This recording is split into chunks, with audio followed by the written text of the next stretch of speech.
When the car dealership guy team starts talking about using local market data to improve dealership results, we are nodding along vigorously. What's the deal? Welcome to Trade Pending TV.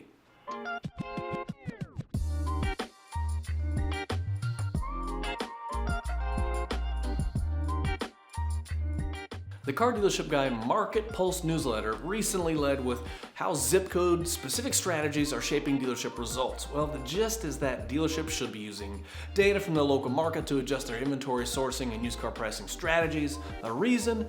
There are just wild fluctuations in what's selling and how it's priced depending upon what piece of the country you are in, and not just the state, but also your local market area.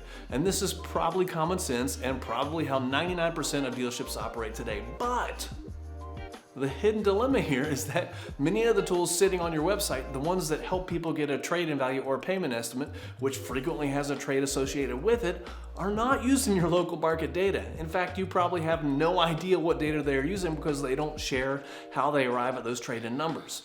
These are the biggest brand names in the business, but yet they are teeing up your customers with values and payment quotes that more often than not don't match the reality of your local market.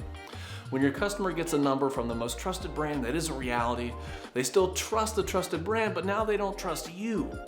Yes, we are tooting our own horn here because the following is one of the biggest reasons that trade pending is different from all those big consumer-facing brands. Our valuations are based upon dealers' local markets, pulling comparable vehicles from as tight as a radius as possible from that rooftop. The end result is trade-in values that reflect reality, and you're starting the conversation on a trade-in from a place of mutual understanding instead of skepticism and mistrust. We'll see you next time.